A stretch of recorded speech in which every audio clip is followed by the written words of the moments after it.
आज मैं आपको पढ़ा रही हूँ रेवा तट और मेरा नाम है अर्चना जैन।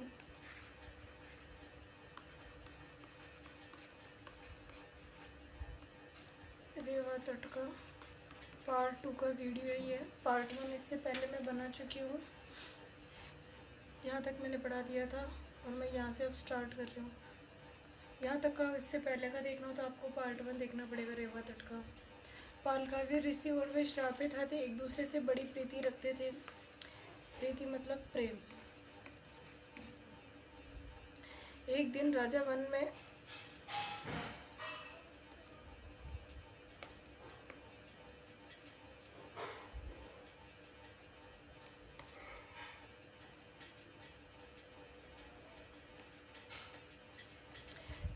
राजा उस वन में रोमपाद शिकार खेलने आया और हाथियों को पकड़कर चंपापुरी ले गया।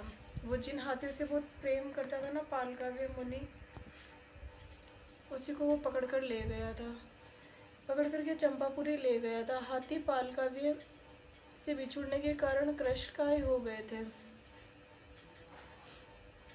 कुशकाय हो गए, और वहाँ पालकाव्य ऋषि है और उनकी काफ़ी सेवा शुश्रूषा की, यानी कि उन्होंने काफ़ी अच्छा उनको खिलाया पिलाया, तो वो वापस से हष्ट पुष्ट हो गए। कोपल, पेड़ के पत्ते, छाल वगैरह ऐसी चीज़ें उनको खिलाई थी उन्होंने।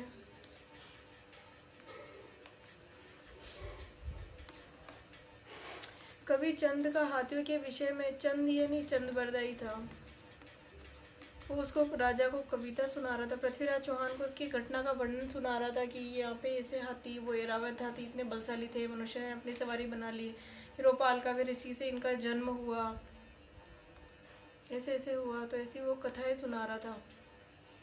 वृतांत सुनकर राजा पृथ्वीराज को बड़ा हर्ष यानी खुशी हुई थी। तभी चामन राय ने पृथ्वीराज से कहा कि हे राजा, रेवा तट पर बड़े दांतों वाले हाथियों के साथ साथ मार्ग में सिंह भी मिलेंगे, शेर, आप उनका भी शिकार कर सकते हैं। चामन राय ने आगे कहा, वहाँ पहाड़ों और जलाशयों पर कस्तूरी मृग, कबूतर व अन्य पक्षी भी रहते हैं और दक्षिण दिशा का सौंदर्य तो और भी अवर्णनीय है। यह सुनकर पृथ्वीराज चौहान ने सोचा कि मेरे वहाँ जाने से जयचंद को ईर्ष्या तो होगी ही, साथ ही स्थान भी रमणीक है। अतः पृथ्वीराज चौहान ने रेवा तट की ओर प्रस्थान कर लिया, यानी कि वो रेवा तट की ओर आ गए, और वो जबकि वो दक्षिण की ओर भी जाना चाहते थे, वहाँ पर भी बड़ा मतलब रमणीक दृश्य था, पर उनको लगा कि नहीं, वो थोड़ा ईर्ष्या करेगा जयचंद, तो फिर इसलिए वहाँ पर नहीं गए थे। ये उनके उस रेवा तट की कथा थी। दक्षिण का भी सौंदर्य था अवर्णनीय, पर वहाँ पृथ्वीराज चौहान गया नहीं कि जयचंद ईर्ष्या में था, उससे गुस्सा था, क्योंकि वो उसकी वीरता को देख करके जलन था। और उनके जो नाना थे अनंगपाल ने भी पृथ्वीराज चौहान को गोद ले लिया था, जैसा मैंने पार्ट 1 में बताया था। अनंगपाल ने पृथ्वीराज चौहान को गोद ले लिया, तो सारी संपत्ति उसको अजमेर की भी मिल गई थी। इसी वजह से वो थोड़ा नाराज़ था कि मुझे गोद क्यों नहीं लिया।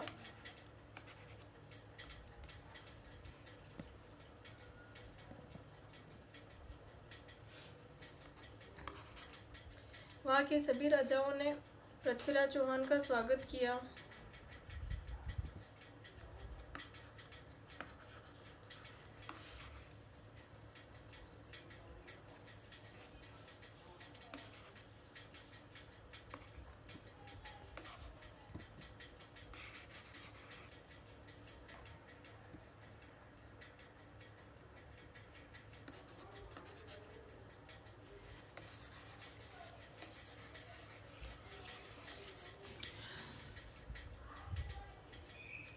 पृथ्वीराज ने भी वहाँ शिकार का खूब आनंद लिया। उसी समय लाहौर के शासक चंद पुंडरीक दाही का पत्र मिला, जिसमें लिखा था, शहाबुद्दीन गोरी ने चौहान पर आक्रमण करने के लिए एक बड़ी सी सेना तैयार की है। चंद पुंडरीक के पत्र को पढ़कर चौहान लाहौर की ओर चल दिए थे। चौहान ने सभी सामंतों से मंत्रणा करके गोरी से युद्ध की घोषणा कर दी। चंद पुंडरीक ने अपनी सेना को लाहौर में गोरी की सेना को रोकने के लिए सावधान कर दिया। गोरी ने चिनाब नदी को पार किया, जहां उसका मुकाबला चंद पुंडरीक से हुआ। चंद पुंडरीक ने अपने 5 वीरों के मरते ही गोरी के सामने आत्मसमर्पण कर दिया था। तभी चौहान के दूतों ने बताया कि तातार मारूफ का गोरी का प्रधान सेनापति केवल लाहौर से 5 कोस की दूरी पर है। यह सुनकर पृथ्वीराज चौहान को क्रोध आ गया। पृथ्वीराज चौहान ने गोरी की सेना पर आक्रमण कर दिया। नगाड़ों के बजते ही हाथियों के घंटे गनगना गए। चौहान की सेना के लोहे के बाणों को देखकर गोरी की सेना घबरा गई। दोनों ओर की सेनाएं भिड़ गई। चौहान पक्ष के साथ साथ गोरी पक्ष के भी अनेक वीर योद्धा मारे गए थे।